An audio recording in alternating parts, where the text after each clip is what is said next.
A single cry at the river made Quang freeze, because for a second, he thought he was failing as a father. And Linda saw the fear he never says out loud. Hello, everyone. I hope you're having a wonderful day. Today, we'll explore a tender family moment as Quang takes Linda and their newborn to the riverside, where fresh air, quiet love, and one unexpected moment bring them even closer. If you enjoy this story, don't forget to subscribe so you won't miss the next videos.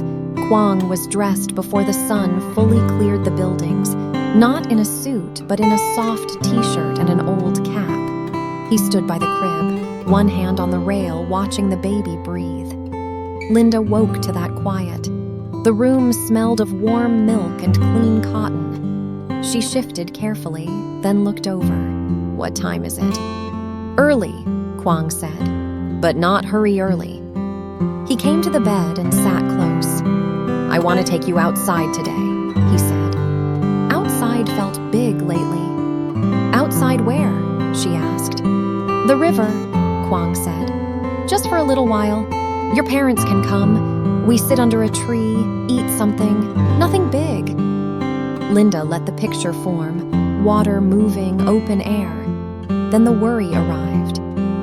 What if the baby gets cold? I packed extra layers, he said immediately. 2 blankets, the hat. The hat, she repeated, already knowing. He nodded once. The one with the little ears. Linda's mouth twitched. You're ridiculous. I'm prepared, Quang corrected. Then he took her hand, thumb moving in a small circle over her knuckles. If you get tired, we come home. If it feels like too much, we turn around. I just want you to breathe somewhere that isn't these walls. Linda glanced at the crib. The baby's hands were curled near the cheeks, still asleep, still peaceful. Okay, she said, but you're in charge. Quang's eyes warmed. Deal. The baby stirred as if on cue. Quang lifted the small body with careful hands, supporting the head, settling the baby against his chest. He swayed once, slow and steady. The baby relaxed. You're getting good, Linda murmured. I'm getting less clumsy, Quang said. He brought the baby to Linda, and she took the warm weight into her arms. The baby's cheek pressed into her shirt, trusting without thinking. Linda's shoulders dropped, almost on their own. Quang went straight for the diaper bag, checking what was inside like he might be tested. Wipes, spare onesie, tiny socks, a cloth. He added a second cloth anyway, then zipped it and ran his fingers over the zipper like a final check. From the hallway came Linda's mother's voice. You two awake? Her mother appeared with an apron on, hair tied back, eyes already scanning Linda's face. Linda's father followed with a mug of tea and a sleepy smile. Her mother leaned in to peek at the baby. Oh, sleeping. Good baby. We're going to the river for a bit, Quang said. If you both want to come. Linda's mother brightened. Yes, fresh air. Then she looked at Linda. Only if you feel okay. Linda nodded. I do. I think I do. Her father eyed Quang. You ready for an outing with a newborn? Quang lifted the bag slightly. I have a plan. The morning moved in small steps. Linda fed the baby on the couch while her mother packed fruit and her father wrapped sandwiches. Quang stayed close, bringing Linda water, sliding a cushion behind her back, tucking a scarf around her shoulders when the air from the window felt cool. Cream or blue? He asked, holding up 2 scarves. Cream, Linda said, then softer. Thank you. He draped it around her gently, tucking the ends away from the baby's face. His fingers brushed the back of her neck for a half second, a quiet touch that made Linda's throat tighten. When the baby finished eating, Quang was ready with the cloth. Linda lifted the baby to her shoulder and patted carefully. A small burp came, then the baby went limp again, milk drunk and content. Good job, Quang whispered to the baby. Linda's mother leaned close to Linda's ear. "He's very good to you," she murmured. Linda watched Quang fold the cloth and tuck it into the bag with the seriousness of someone handling something important. "Yeah," Linda said. "He is." The drive to the river was short, but it felt like a small return to the world. Quang insisted Linda sit in the back beside the baby. Linda watched the streets open, trees replacing storefronts, the sky turning wider than she remembered. At the river, Quang came around to open Linda's door. "Slow," he reminded her, offering his hand. Linda took it and stepped onto the grass. The ground was uneven, real. A breeze touched her cheek and carried the smell of water and wet earth. She inhaled, and the air felt cooler, cleaner, like it had room for her. Her father carried the cooler. Her mother carried the food. Quang managed the stroller, the bag, and the blanket. Linda held the baby close, head tucked under her chin. The baby's eyes blinked open once, then shut again. They found a spot near a tree that leaned toward the water. A few other families were scattered along the bank, far enough away that it still felt quiet. Somewhere a child laughed. Quang spread the blanket, shook it once, then smoothed the corners down with his palms. He set the bag within reach, like a lifeline, then turned and looked at Linda. She stood with the scarf around her shoulders, hair tied back, the baby in her arms. She looked tired, yes, but she also looked like someone who had made it through hard nights and was still standing. "You look," Quang started. "Tired," Linda offered. Quang smiled, soft and steady. "Like you," he said. "That's all." Linda sat down carefully, and Quang slid the cushion behind her lower back without being asked. Her mother sat beside her and handed her water. Her father wandered closer to the edge, hands in pockets, breathing like he was grateful for the quiet. For a moment, nobody needed anything from Linda. The river moved, patient and steady. Leaves rustled above them. Quang poured tea into small paper cups and handed hers first. Linda wrapped both hands around the warm cup. "This is nice," she said, surprised by how true it felt. Quang sat close, not crowding, just near enough that their shoulders almost touched. "Good," he murmured. That was the whole idea. The baby stirred against Linda's chest, making a small, uncertain sound. Linda adjusted the blanket, but Quang was already leaning in, checking the tiny face, the hands, the breath. He watched, then relaxed when the baby settled again. Linda looked at him and felt something steady rise in her, quiet gratitude, and a relief she hadn't expected to find out here. She nudged his knee with hers, a small, private touch. Quang turned his head, and their eyes met.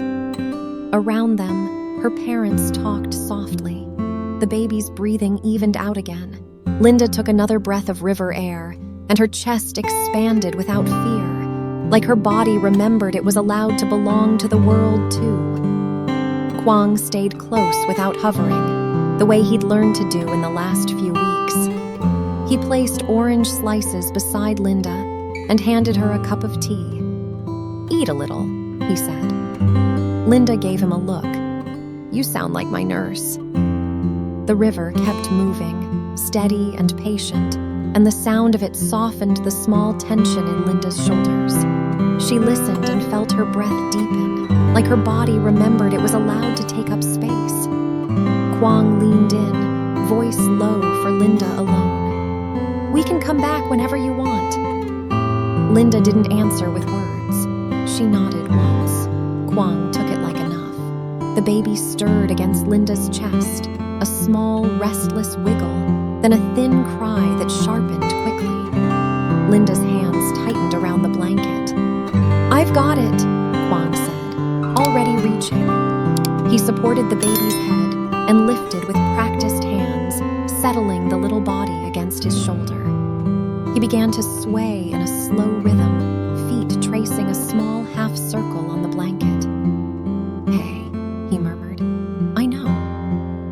rose again. Quang's eyes flicked to Linda. "Diaper?" Linda leaned in and nodded. "Yeah." Quang laid the baby down on the changing pad, quick and careful. The smell hit, and he made a face that was so serious it turned funny. Her mother laughed. "Now you're a real father." Quang glanced up, deadpan. Finally. He cleaned and changed the baby with steady hands, then lifted the baby again. The crying stopped almost immediately, replaced by one offended sniffle. The baby stared up at Quang's face like it was the only thing worth looking at. "There," Quang whispered. "Better." Linda reached out and touched the baby's fingers. The baby grabbed her fingertip with surprising strength, and warmth pressed behind Linda's eyes. She blinked and focused on the tiny hand, the simple proof of this new life. "You want a picture?" her father asked, phone already in hand. Linda's first instinct was to refuse. Cameras had become complicated. She could feel every change in her body the second a lens appeared, as if she owed someone an explanation. Quang noticed the hesitation before anyone commented. He stood beside her and offered his hand like it was normal. "Just breathe," he said quietly. "Look at the baby." Linda took his hand and stood. Her mother adjusted the baby's blanket, then passed the baby back into Linda's arms. Quang straightened Linda's scarf with a gentle motion that felt like care, not correction. They stepped closer to the water. Linda tried to shape a smile and felt it wobble. Quang leaned in near her ear. "Don't try," he murmured. "Just be here." Linda looked down at the baby. The baby yawned, mouth wide and solemn, then settled again. A real smile rose without effort. The shutter clicked. Her mother asked for one more, and the second photo came easier.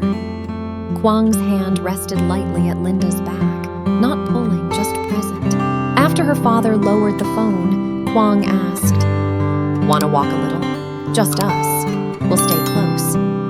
Her mother waved her off with a grin. "Go, I'll hold her."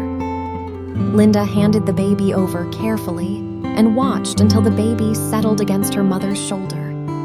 Only then did she let her hands fall to her sides, suddenly empty. Quang took her hand. They walked along the grass near the river, slow enough that Linda didn't have to think about her steps. The sound of water filled the quiet. For a moment, Linda didn't know how to start.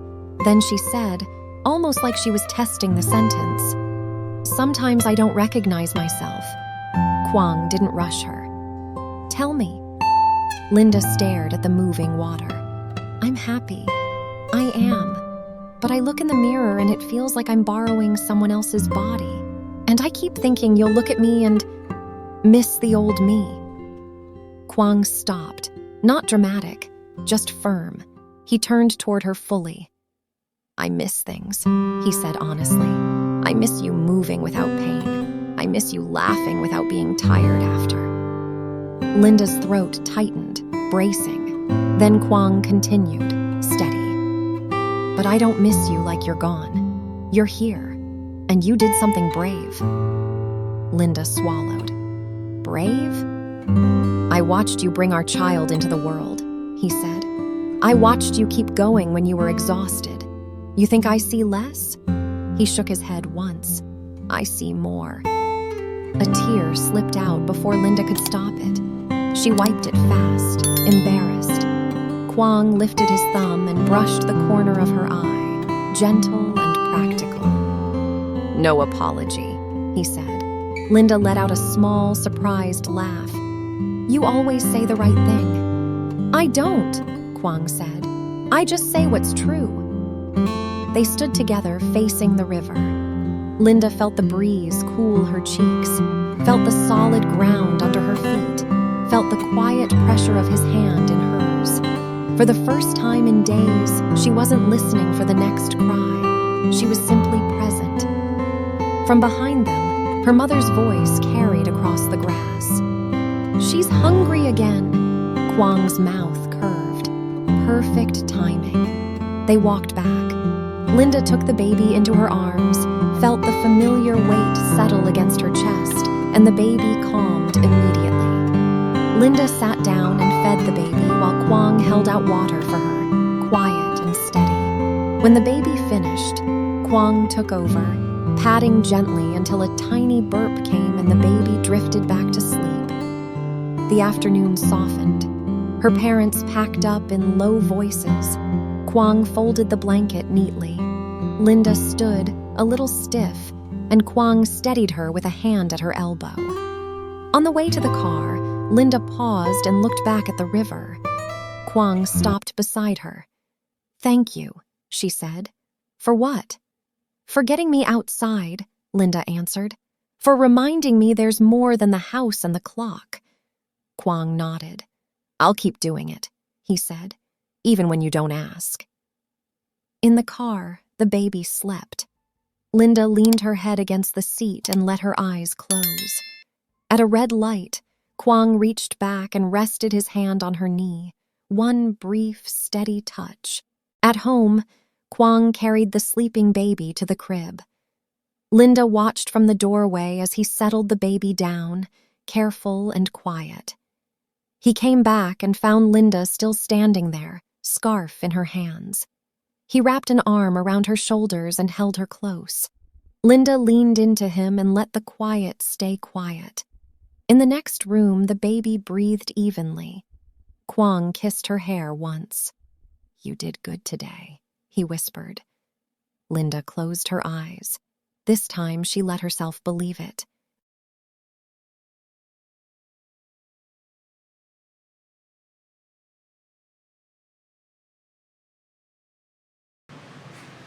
Xin chào. Trong cái lạnh cắt da của vùng cao, Linda lủi thủi một mình trên nương sắn, quanh quẩn với đàn gà, đàn vịt, căn nhà sàn cũ kỹ. Lòng lúc nào cũng thấy cô đơn, mặc cảm và bị cảm giác bị bỏ rơi. Đúng lúc đó, Quang trở về, lo lắng dặn cô không được đi vào những nơi vực sâu nguy hiểm và hứa sẽ bù đắp cho những thiếu thốn của cô. Vài ngày sau, Quang cùng người khiêng lên một chiếc tủ gỗ lớn, chắc chắn đặt giữa căn nhà sàn, giúp Linda lần đầu được treo gọn quần áo, chăn màn như một người thực sự có nhà.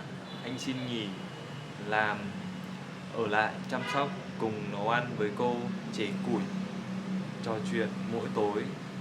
Chiếc tủ mới dần trở thành biểu tượng cho tương lai vững chắc và sợi dây gắn kết âm thầm giữa hai người. Mọi người hãy like, share và subscribe để ủng hộ giúp mình nhé.